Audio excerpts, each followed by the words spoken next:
তো অনেকেই আমাকে কোশ্চেন করে যে আমি ইতালিতে কি করি। তো ইতালিতে হচ্ছে আমি ওয়েব ডিজাইনার হিসেবে কাজ করি। এটা হচ্ছে আমার অফিস, আমি যেখানে কাজ করি।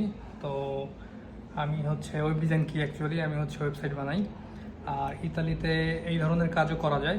আমি আসছি 1.5 বছর হয়েছে, 1.5 থেকে 2 বছর, বাট আমি এখানে কাজ করতেছি। আমি এখানে পড়াশোনা করি নাই, বাংলাদেশ থেকে পড়াশোনা করে আসছি, তারপরে এখানে কাজ করতেছি। সবার প্রথমে যেটা লাগবে সেটা হচ্ছে ভাষা শেখা লাগবে এখানে। যদি আপনি ভাষা শিখতে পারেন তাহলে এই ধরনের জব করতে পারবেন। আপনার শুধুমাত্র রেস্টুরেন্টে বা কোনো ফাব্রিকাতে কাজ করা লাগবে না, আপনি চাইলে এরকম কাজও করতে পারবেন।